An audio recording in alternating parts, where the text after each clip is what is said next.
మంచి పేరు తెచ్చుకున్న డైరెక్టర్, పాటల రచయిత కూడాను. ఎందుకు మీకు గ్యాప్ వచ్చిందా? గ్యాప్ తీసుకున్నారా? First question.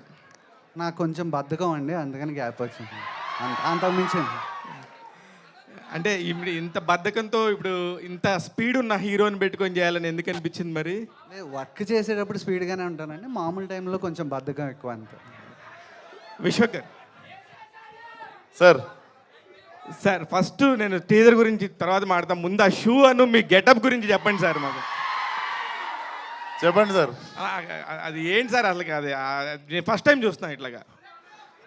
విశ్వక్ అంటేనే ఇట్లా డిఫరెంట్గా ఉంటుందా సార్? ఏదైనా ఒక క్వశ్చన్ మార్క్ ఉంటుందా? లేదు, ఇష్టం షూస్ బూట్లు అంటే కొంచెం ఇష్టము. సో నాకు తెలిసిన టేస్ట్కి సరిపోయే బూట్లు దొరికినాయి, మొన్న వేసుకొని వచ్చినాయి ఈరోజు. సార్ నిజంగా మీరు మంచి పేరున్న చెడ్డోళ్ళ, లేకపోతే చెడ్డ పేరున్న మంచోళ్ళ? సార్ మీరు మంచోళ్ళ, నేను మనకు తెలుసు కదా సార్, మనం ఎట్లాంటి వాళ్ళం. అందరం జస్ట్ టైం వస్తుంది అంతే. 10 మందిలో ఉన్నప్పుడు అందరం మంచోళ్ళు. ఎందుకు ఇప్పుడు నేను మంచోడనే చెప్తా. సార్, గుండెల్లో గోదావరి సినిమా 17వ తారీఖు రిలీజ్ అయినప్పుడు, సారీ గుండెల్లో గోదావరి కాదు sir, sorry gangs of Godavari నా సినిమా. చెప్పండి సారీ అండి. No problem. అంటే అది అప్పుడు రిజిస్టర్ అయిపోయింది గుండెల్లో. సహజమే ఓకే. అదే మీరు ఎప్పుడు మా గుండెల్లో ఉంటారు కాబట్టి గుండెల్లో గోదావరి అన్నాం సార్. సార్ ఎప్పుడు ఎక్కువ మాట్లాడతారు, బాగా స్టేజ్ మీద బాగా మాట్లాడతారు, మంచి ఫీడ్ ఇస్తారు. ఎందుకు ఈ సినిమాకి సంబంధించి ఇంత మంచి టీజర్ రిలీజ్ చేసుకోవడం మాట్లాడని అంటున్నారు?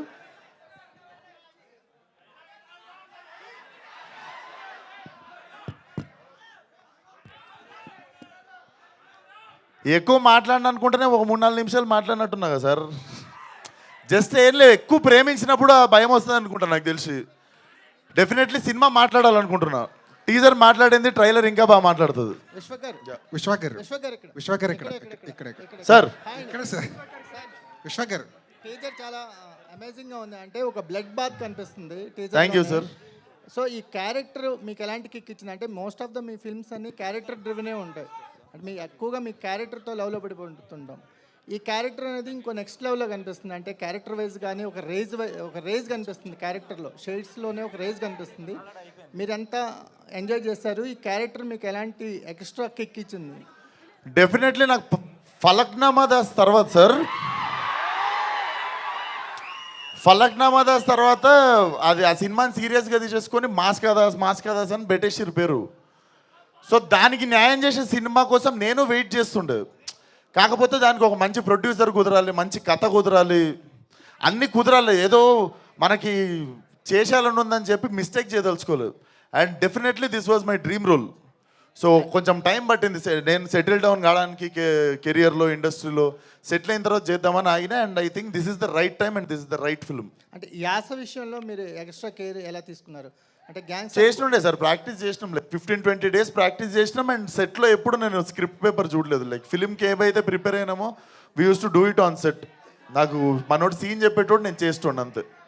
అంటే ఈ యాక్షన్ అనేది ఒక నెక్స్ట్ లెవెల్లో కనిపిస్తుంది కదా. అంటే ఇప్పటి వరకు మీరు చేసిన యాక్షన్ కంటే గ్యాంగ్స్ ఆఫ్ గోదావరిలో యాక్షన్కి ఎలాంటి స్పెషల్ ప్లేస్ ఉంది? సార్ యాక్షన్ ఉంటుంది సినిమాలో, కానీ ఏది అబ్బెట్టినట్టు ఉండదు. అంటే it happens for a reason. మనకి మొత్తం ఫైట్లు ఉన్నా మీకు తలకాయ నొప్పి లేస్తుంది, కానీ కరెక్ట్ ఒక్క ఫైట్ మీకు ఉండే కరెక్ట్ ఎమోషనల్ టైంలో పడ్డప్పుడు దాని రేంజ్ మారుతుంది, సినిమా రేంజ్ మారుతుంది. డెఫినెట్లీ సినిమాలో సిచ్యువేషనల్గా వచ్చింది యాక్షన్ కూడా, అవుట్ ఆఫ్ ఎమోషన్ వచ్చింది యాక్షన్ కూడా. డెఫినెట్లీ అది మీకు నరాల్లోకి ఎక్కుతుంది. విశ్వకర్ ఇక్కడ సార్ మీరు ఎప్పుడు కనిపించిన స్టేజ్ మీద ఆడిటోరియం మొత్తం జై ఎన్టీఆర్ అంటూ ఒక వైబ్రేషన్ ఒక అనిపిస్తుంది. అవును సార్.